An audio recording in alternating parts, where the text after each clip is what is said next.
Jumpa lagi dari TV. Ya, kalian lagi nyari smartphone yang tipis, ringan, kamera keren, desain cantik, tapi tetap mau performanya harus kenceng, harus adem, harus dingin ya. Bisa 5G tapi harganya nggak mau lebih dari 6 jutaan. Memang gak banyak smartphone yang masuk dalam kriteria seperti itu, tapi menurut kami si Xiaomi 12 Lite 5G ini adalah salah satu smartphone yang sangat bisa menjawab kebutuhan kalau kalian nyari yang seperti itu.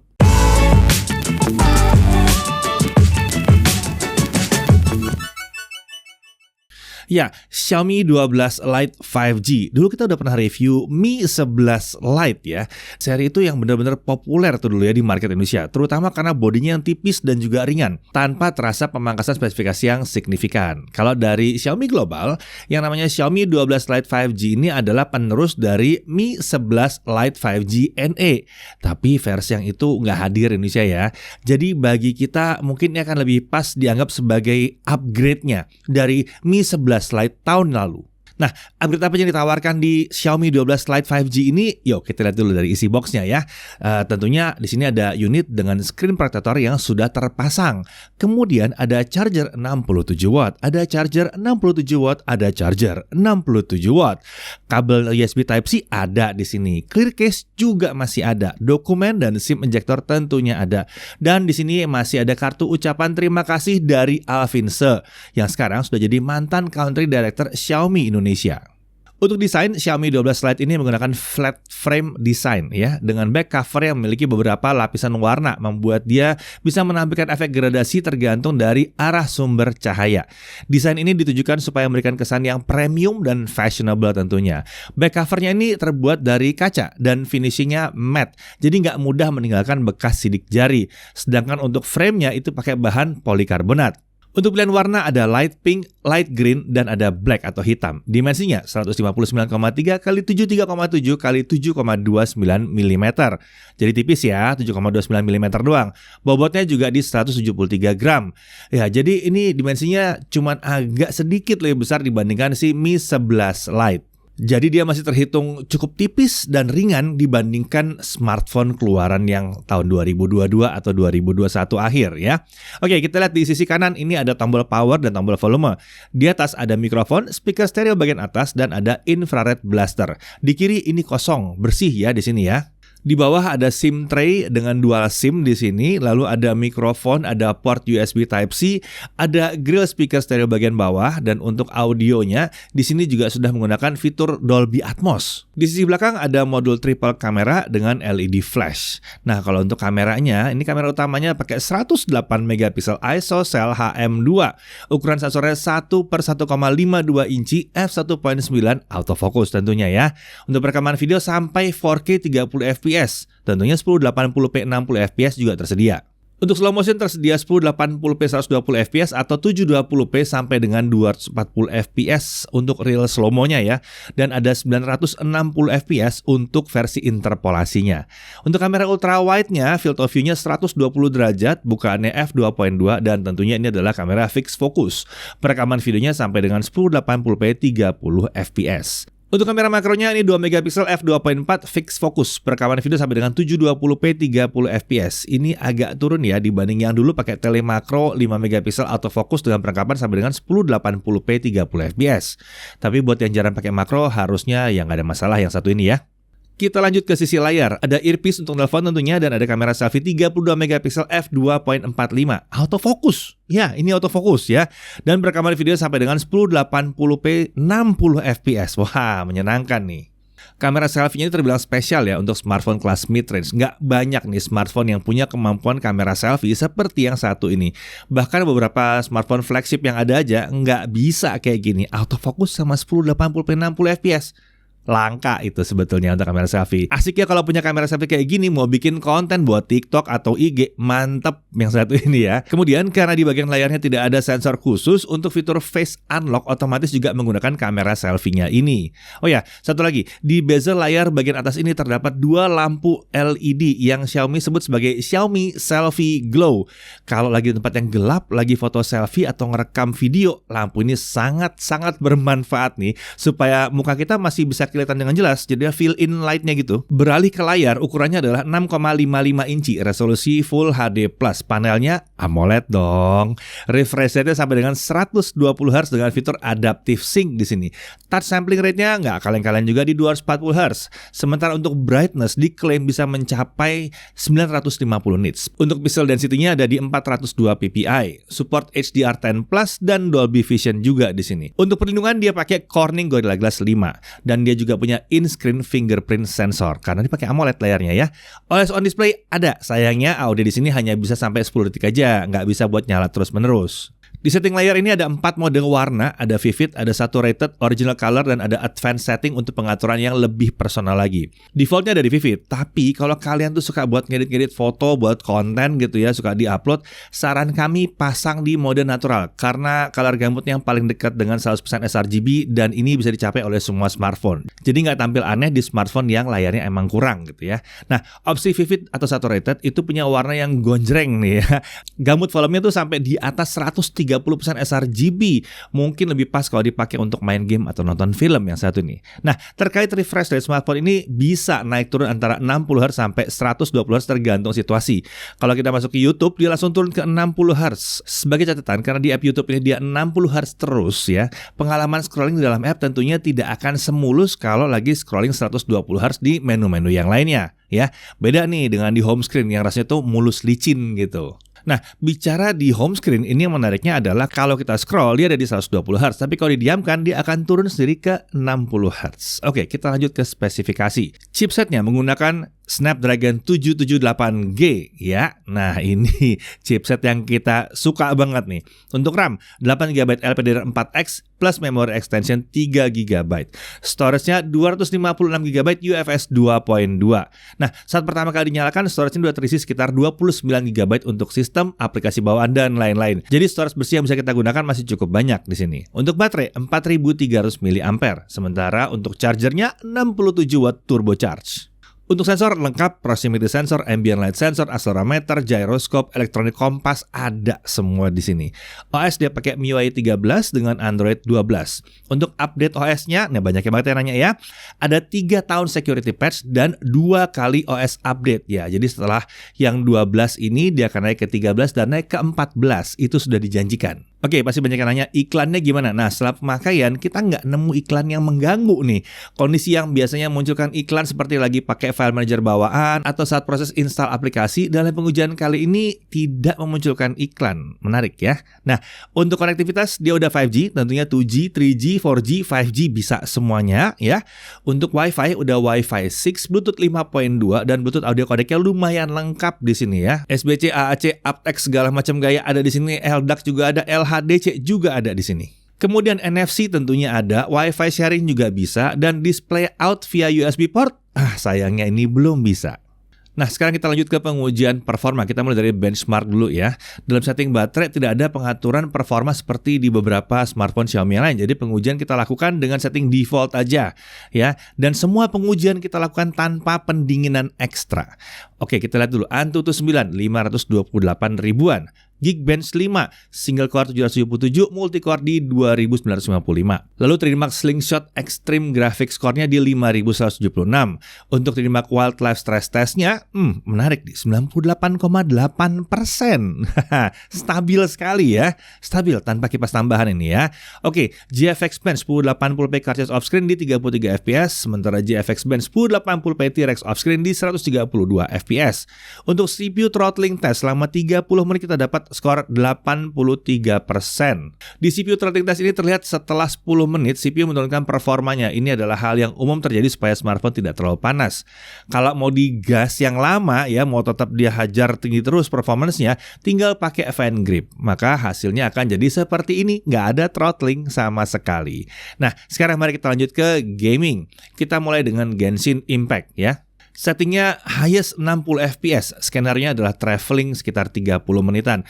Hasilnya frame rate kita dapat sekitar 30-35 fps. Setelah sekitar 6 menit, frame rate-nya seperti ditahan di 28-30 fps dan nyaris rata sampai 30 menit gameplay 28-30 terus. Kestabilan yang diberikan di sini terbilang sangat-sangat baik ya. Fluktuasinya sangat rendah sekali. Kita coba mainkan pakai Fan Grip, frame rate-nya tetap segitu-gitu aja, nggak lebih dari 35 fps. Di sini terlihat bahwa Xiaomi membatasi performa smartphone ini karena di smartphone lain dengan Snapdragon 778G kita bisa dapetin hasil yang sedikit lebih kencang, tapi fluktuasinya jadi memang lebih tinggi naik turunnya ya. Kadang-kadang rasanya aneh, kencang nyendat gitu ya. Nah, langkah yang diambil Xiaomi adalah 30 fps aja cukup nih, tapi grafisnya bisa setting di highest, masih enak kok. Jadinya emang mantep ya. Nah, kita juga tentunya nyoba di setting lowest 60 dan hasilnya pun sama sayangnya ya. Tidak bisa lebih dari 35 fps. Jadi kalau main Genshin Impact dan smartphone ini langsung aja style di highest 30 fps dari awal ya. Mau di setting 60 juga ujung-ujungnya akan jadi 30 juga kan. Jadi highest 30 fps saja. Saat battle dia juga frame rate-nya masih di 25-30 fps, sudah cukup playable walaupun skenario paling berat sekalipun. Jadi kalau mau dibilang versi ranking-rankingan rasanya layak deh dibilang B+ ya. Konsistensinya luar biasa. Oke, beralih ke Mobile Legends ya. Setting maksimum yang terbuka di grafiknya adalah Ultra dan frame rate-nya Super. Ultra belum terbuka. Anehnya saat dimainkan, frame rate Super ini tetap ngasih frame rate 60 fps, nggak beda sama High. Padahal refresh rate-nya udah di 120 Hz nih. Kalau segini ya keentengan karena kualitas grafiknya bukan yang paling tinggi. Frame rate-nya juga mentok di 60 fps saja. Dimainin 3 match juga lancar jaya, nggak ada masalah. Oke, kita langsung aja pindah ke PUBG Mobile. Setting maksimumnya HDR Ultra Smooth Extreme ya. Sayangnya opsi 90 fps belum tersedia di sini. Dengan setting Smooth Extreme masih terhitung enteng nih di sini ya. Mau dimainkan sampai matchnya selesai juga nggak berasa ada frame drop yang mengganggu. Gyro juga aman, mulus, nggak ada masalah nih gyronya ya. Setting maksimum yang terbuka di sini adalah Extreme HD plus frame rate very high atau 50 fps. Kalau mau frame rate-nya ultra atau 60 fps kita harus turunin setting ke normal di sini. Nah, kita coba pakai setting normal plus ultra, hasilnya adalah 60 fps lancar. Starter kecil-kecil masih sekali-sekali ada ya, tapi overall ini udah nyaman banget untuk dimainkan. Beralih ke Honkai Impact 3. Setting di quality fps-nya di 60. Kita mainkan di stage post Honkai Odyssey 2. Hasilnya adalah 25-35 fps saat battle. Cukup playable. Setting maksimumnya terlalu berat untuk stage ini ya, cuma dapat 15-18 fps. Jadi setting di quality lebih enak buat dimainkan. Lanjut, sekarang kita ke Subway Surfer. Sayangnya hasilnya di Subway Surfer ini adalah 60 fps. Refresh rate-nya entah kenapa nyangkut di 60 fps. Padahal kan layarnya bisa 120 ya. Lebih asik di 120 yang satu ini sebetulnya. Oke, sekarang kita lanjut ke Modern Warship. Settingnya di medium, 120 fps dan semua efeknya nyala. Di awal mulai perang frame rate-nya di kisaran 90-100 fps. Saat sudah mulai rame, frame rate-nya bisa drop ke 60-70-an fps. Ini terhitung udah nyaman sekali dimainkan ya. Nah, kesimpulan untuk gaming nih ya. Sebetulnya ini bukan performa Snapdragon 778G yang paling kenceng yang pernah kami lihat. Tapi keputusan Xiaomi ini dapat dimaklumi karena Xiaomi mengincar bobot yang ringan serta bentuk yang tipis. Jadi performa gaming dan cooling system jelas bukan jadi prioritas utama. Meski demikian, tuning performanya jadi mantap karena terbilang stabil nih. Dan kestabilan ini membuat pengalaman gaming juga jadi sangat nyaman, bahkan untuk game berat sekalipun. Oke, kita beralih ke suhu sekarang ya. Untuk Genshin 30 menit highest 60 fps di layar 32-36 derajat Celcius, di belakang di punggungnya 30-36 derajat Celcius. Suhu segini untuk game seberat Genshin ini adem parah. Jadi benar-benar ya, langkah yang diambil Xiaomi untuk membatasi performa adalah langkah yang masuk di akal. Kalau suhunya jadinya seperti ini, enak banget nih, nggak perlu cooler ekstra sama sekali. Sekarang lanjut ke pengujian baterai. Video playback 1080p lokal ya, kita dapat 16 jam 17 menit. Bukan hasil yang paling hebat, tapi mengingat baterainya tidak nyampe 5000 mAh, ini udah oke banget sebetulnya ya.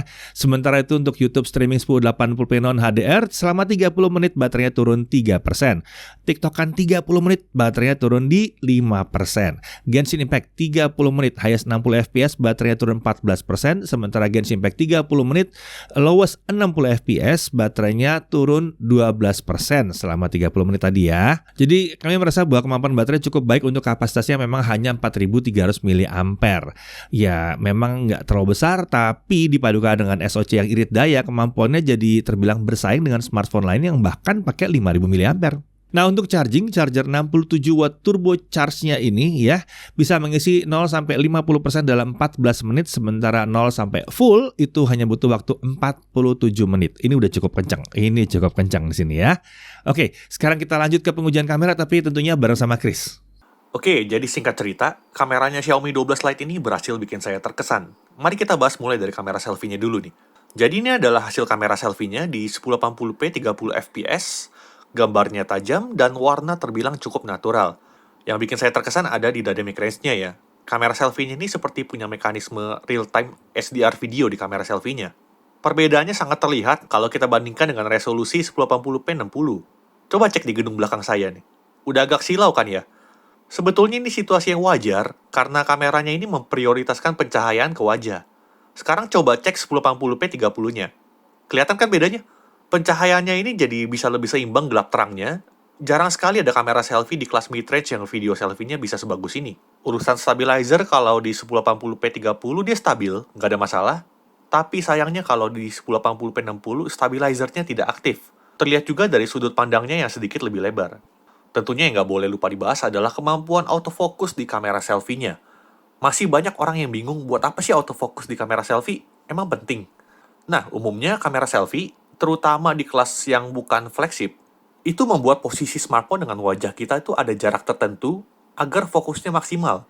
Kalau lewat dari jarak fokus, fotonya bisa jadi kurang tajam, terutama kalau jaraknya agak dekat ke kamera. Kalau autofocus seperti ini, jarak fokusnya akan lebih fleksibel. Saat agak dekat ke kamera, foto bisa lebih tajam, mau agak jauh pun masih bisa.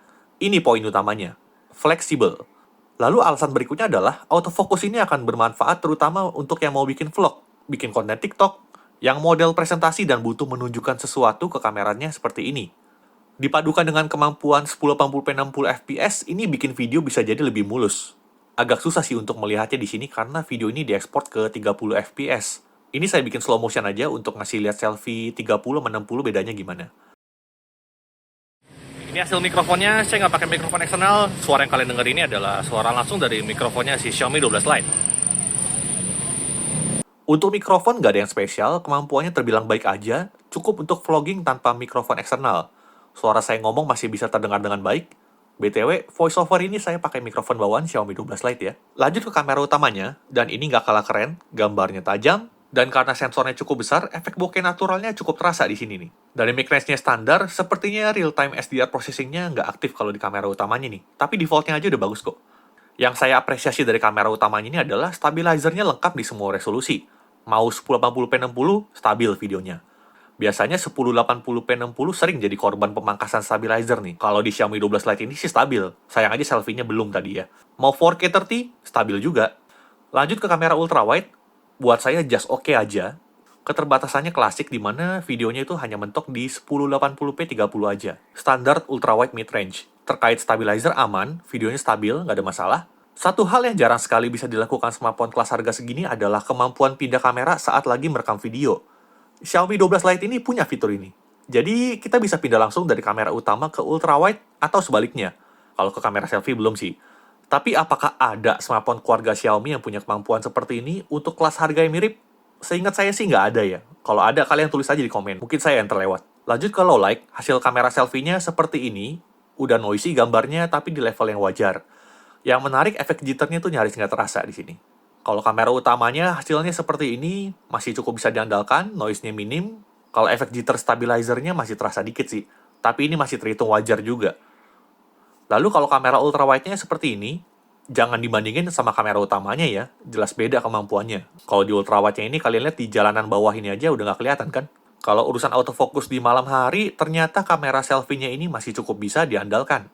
Memang kecepatannya nggak sebaik saat terang, tapi ini udah terbilang oke ya. Kamera utamanya juga nggak ada masalah sama autofokusnya meski di situasi seperti ini. Lalu lanjut ke hasil-hasil foto. Buat saya hasilnya cukup impresif. Detail dan warna yang dihasilkan saya suka. Nggak ada komplain. Untuk kelas harga 5 jutaan, Xiaomi 12 Lite ini jadi salah satu yang bisa saya rekomendasikan dengan mudah untuk kalian yang mau nyari kamera smartphone yang bagus.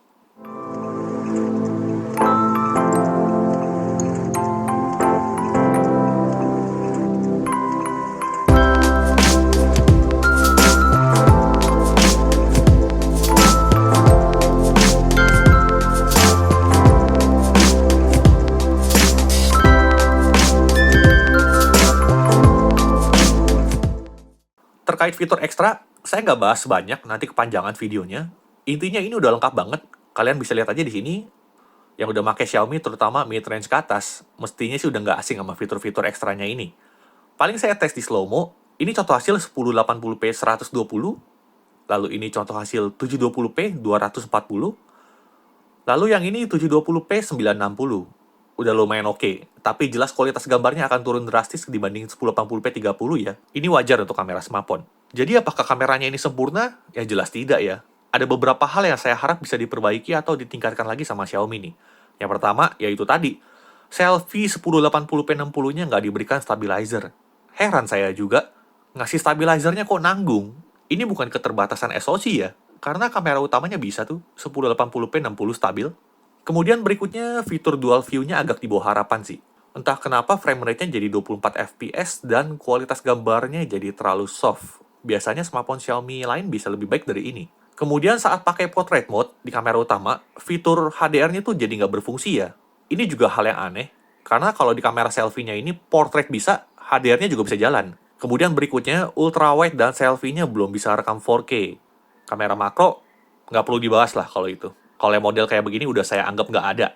Kalau telemakro yang biasa dipakai itu masih oke lah untuk dibahas. Udah, paling itu aja. Kesimpulan soal kameranya, jujur aja hasil kameranya ini di atas ekspektasi saya. Komplain saya tadi itu terbilang minor, istilahnya udah level nitpicking lah. Nggak sampai berpengaruh besar untuk pengalaman kameranya secara keseluruhan. Xiaomi 12 Lite ini cukup konsisten kameranya dan bisa diandalkan di berbagai situasi. Walaupun smartphone lain di kelas harga segini ada yang bisa ngasih SoC flagship, tapi pengalaman kameranya tidak semenyenangkan di sini. Oke, sekian tes kameranya, kita lanjut lagi ke pembahasan berikutnya. Ya, jadi gimana kameranya? Keren? Nah, kita lanjut ya, lanjut sekarang. Untuk pengujian selanjutnya kita lanjut ke Netflix, bisa L1, HDR10 bisa, Dolby Vision bisa, Dolby Atmos juga tersedia sih di sini ya.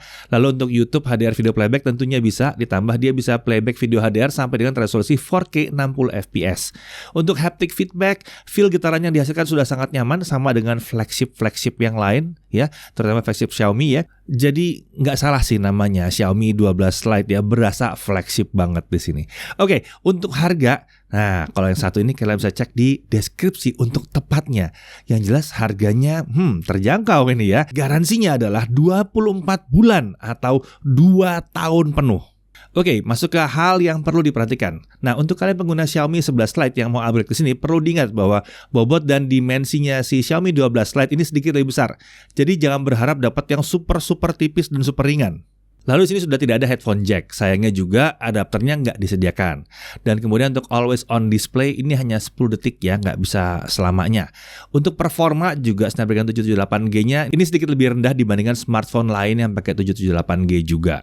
Meski demikian dengan pengaturan sedemikian rupa, main game berat jadi masih tetap nyaman di sini. Kemudian tidak ada slot micro SD, tapi ini 256GB, jadi harusnya udah cukup besar ya. Nah, dari hal yang kami suka, hasil kameranya secara keseluruhan ini sangat keren. Selfie 1080p 60 fps plus autofocus. Langka banget di smartphone sekelasnya. Bahkan flagship banyak yang nggak punya kemampuan ini. Iya, banyak loh yang nggak punya ya.